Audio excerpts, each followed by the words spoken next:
नमस्कार दोस्तों। आज की वीडियो ऐसी होने वाली है कि एक नॉर्मल पर्सन भी अच्छे से समझ पाएगा कि कंपनी स्ट्राइक ऑफ कैसे होता है। आपने अगर ये वीडियो पूरी देख ली तो आपको और कोई वीडियो देखने की ज़रूरत ही नहीं है। मैं आपको ऐसी चीज़ें बताऊंगा जो आपको ऑनलाइन फ्री में कोई भी नहीं बताएगा। इसलिए इस वीडियो को पूरा ज़रूर देखना। तो स्टार्ट करते हैं वीडियो को। So what is company strike off? इसका मतलब है कंपनी का नाम गवर्नमेंट रिकॉर्ड से हटा देना, जिससे कि फ्यूचर में आपको कंपनी के कोई भी कंप्लायंसेस करने की ज़रूरत ना पड़े। अब लोग कंपनी स्ट्राइक ऑफ करवाते क्यों हैं? देखो, जब कंपनी बिजनेस एक्टिविटी करना बंद कर देती है, तब वो स्ट्राइक ऑफ के लिए अप्लाई करती है। क्योंकि अगर आप ऐसा नहीं करेंगे, तो आपको सारे कंप्लायंसेस करने पड़ेंगे। एक कंप्लायंस बर्डन रहेगा। As you all know, compliance के भी एक कॉस्ट होती है। तो इसी कंप्लायंस कॉस्ट को ख़त्म करने के लिए हम कंपनी को ही ख़त्म कर देते हैं। और अगर कुछ लोग ऐसा सोचते हैं कि हम तो कंप्लायंस करेंगे ही नहीं, रहने दो कंपनी को ऐसे ही, तो ऐसे लोगों के लिए भी एक आई ओपनर है, जो कि मैं वीडियो के लास्ट में बताऊंगा। सबसे पहले जान लीजिए कि कंपनी की स्ट्राइक ऑफ के लिए गवर्नमेंट फीस 10,000 रुपीज़ की होती है। मैंने फीस के बारे में स्ट्रेट अवे पहले ही आपको इसलिए बताया है, ताकि आप समझ सकें कि आप स्ट्राइक ऑफ अप्लाई करने से पहले हर चीज़ चेक करना ना भूलें। क्योंकि फीस, गवर्नमेंट फीस जो है काफ़ी हाई है।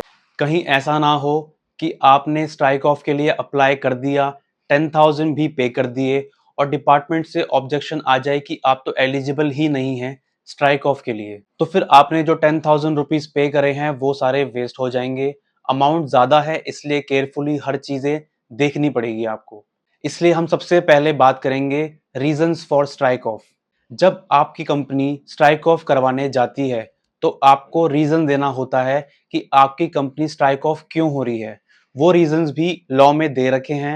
आपको चेक करना होगा कि आपका केस किस रीजन में फॉल करता है।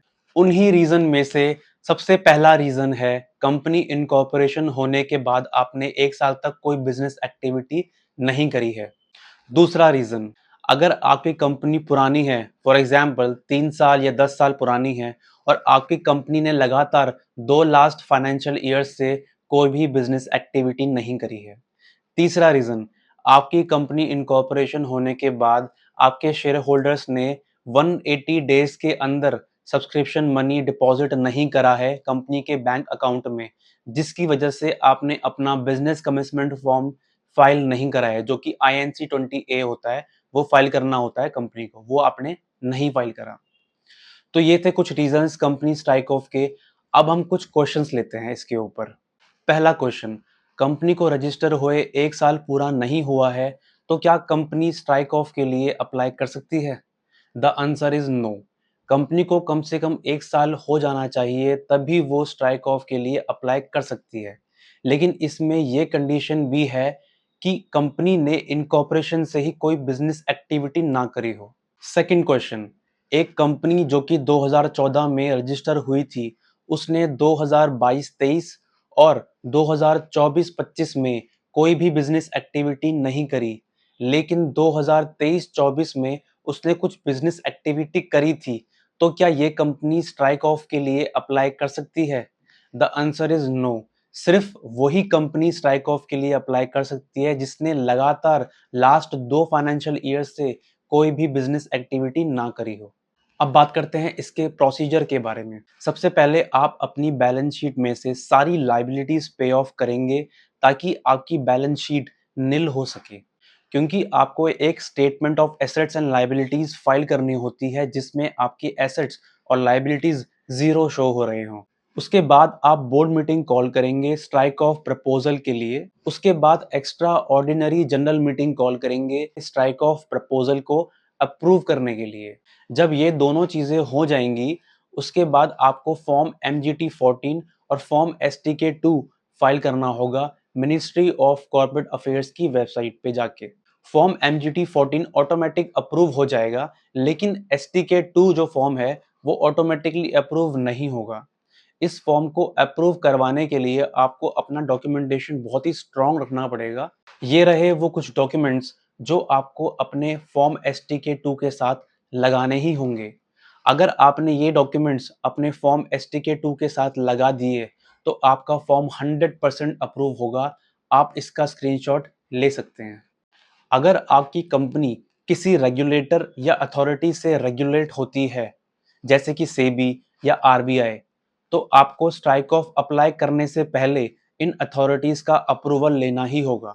अगेन, हम कुछ क्वेश्चंस का आंसर करते हैं जो शायद आपके माइंड में अभी आ रहे हों, जैसे कि क्या स्ट्राइक ऑफ अप्लाई करने से पहले हमें अपनी एनुअल फाइलिंग कंप्लीट करनी होगी?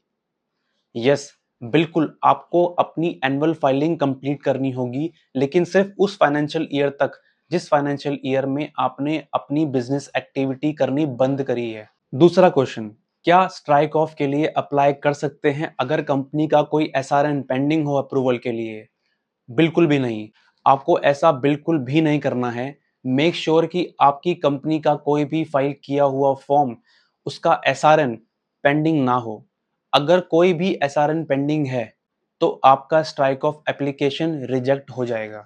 तीसरा क्वेश्चन, क्या कंपनी का जीएसटी नंबर सरेंडर करे बिना हम स्ट्राइक ऑफ अप्लाई कर सकते हैं? बिल्कुल भी नहीं। आपको सबसे पहले अपना जीएसटी नंबर सरेंडर करवाना ही पड़ेगा, उसके बाद ही आप कंपनी स्ट्राइक ऑफ के लिए अप्लाई करें। चौथा क्वेश्चन, क्या सेक्शन 8 कंपनीज जो कि नॉन गवर्नमेंटल कंपनीज होती हैं, जिन्हें हम एनजीओज कहते हैं, क्या ऐसी कंपनीज स्ट्राइक ऑफ के लिए अप्लाई कर सकती हैं? नो, ऐसी कंपनीज डायरेक्टली स्ट्राइक ऑफ नहीं हो सकती हैं।